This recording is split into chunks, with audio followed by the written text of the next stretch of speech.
अर्जुन की जिंदगी अब दो हिस्सों में बंट गई थी, इंसानियत और जानवरियत। एक तरफ वो गांव के किनारे एक टूटी फूटी झोपड़ी में छिपकर दिन गुजारता, अपने अभिशाप को दुनिया से छिपाए रखता।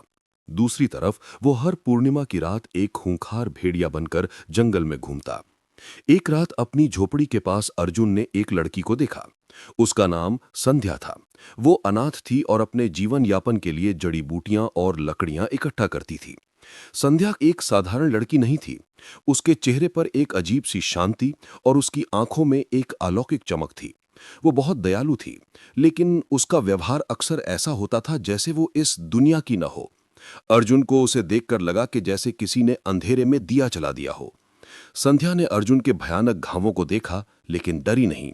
उसने अपनी जड़ी बूटियों से उनका उपचार किया। अर्जुन को जल्द ही पता चला कि संध्या के स्पर्श में सचमुच एक दैवीय शक्ति है।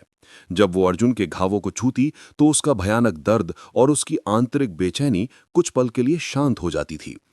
अर्जुन, जो अब तक अपने डर और अकेलेपन में जी रहा था, संध्या से प्यार करने लगा। संध्या भी उसकी सादगी और दर्द को समझती थी। वो उसे मेरा उदास चांद कहकर पुकारती थी। अर्जुन के मन में भेड़िए के काटने वाले की पहचान जानने की बेचैनी बढ़ती जा रही थी। एक दिन जब अर्जुन और संध्या जंगल में थे, तो अर्जुन को अचानक वही पुरानी जंगली गंध महसूस हुई। भागो! अर्जुन चिल्लाया। झाड़ियों से एक विशाल भूरा भेड़िया निकला। वो भेड़िया जिसने अर्जुन को काटा था, वो और भी बड़ा और भयानक दिख रहा था। इसका नाम रक्तदंत था। रक्तदंत ने गुर्राकर अर्जुन पर हमला किया। अर्जुन अभी इंसान के रूप में था, पर वो अपनी कुल्हाड़ी लेकर लड़ा। ये जबरदस्त और खूनी मुकाबला था। अर्जुन ने अपनी पूरी ताकत लगाई, लेकिन रक्तदंत ने उसे बुरी तरह जख्मी कर दिया।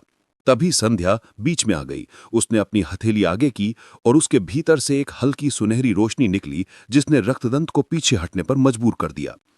रक्तदंत गुर्राया। उसकी आंखों में इंसानों के लिए नफरत थी और वो अंधेरे में गायब हो गया। संध्या ने अपने स्पर्श से अर्जुन के घावों को तुरंत शांत कर दिया। अर्जुन को लगा कि संध्या एक इंसान नहीं, बल्कि शायद एक देवदूत है, जिसे उसे बचाने के लिए भेजा गया है। अगली पूर्णिमा की रात रक्तदंत ने पूरे गांव को डरा दिया। उसने गांव के कुछ पालतू जानवरों को मार दिया और दहशत फैल गई। अर्जुन जानता था कि अब उसे कुछ करना होगा। संध्या ने उसे गले लगाया और कहा, तुम्हारे अंदर का प्यार तुम्हारे भेड़िए को भी बचा सकता है। जब रात गहराने लगी तो अर्जुन ने अपने आप को जंगल के एक गहरे हिस्से में बांधने की कोशिश की, लेकिन इस बार परिवर्तन अधिक तेज और भयानक था।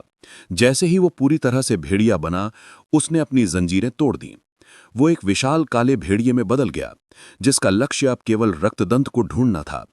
अर्जुन और रक्तदंत का आमना सामना एक ऊंची पहाड़ी पर हुआ।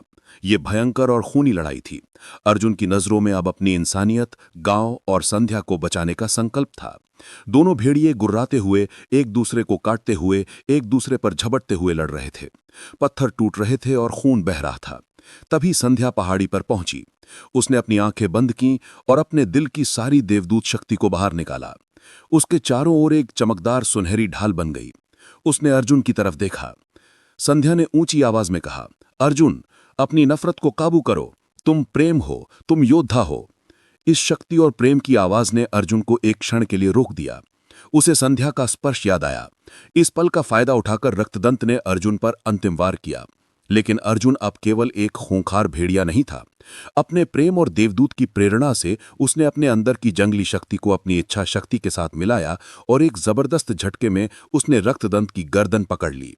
एक भयानक चीख के साथ रक्तदंत का अंत हो गया। सुबह होने पर अर्जुन फिर से इंसान बन गया। वो पूरी तरह से घायल था, लेकिन उसके चेहरे पर एक अजीब सी शांति थी। पास खड़ी संध्या मुस्कुरा रही थी। उसने अर्जुन का हाथ पकड़ा और उसकी देवदूत शक्ति ने एक बार फिर उसके सारे घावों को शांत कर दिया। अभिशाप खत्म नहीं हुआ था, लेकिन अब अर्जुन अकेला नहीं था। उसके पास अब पूर्णिमा के प्रेम का सहारा था, जो उसे हर रात बचाता था। उनका सफर अभी शुरू हुआ था।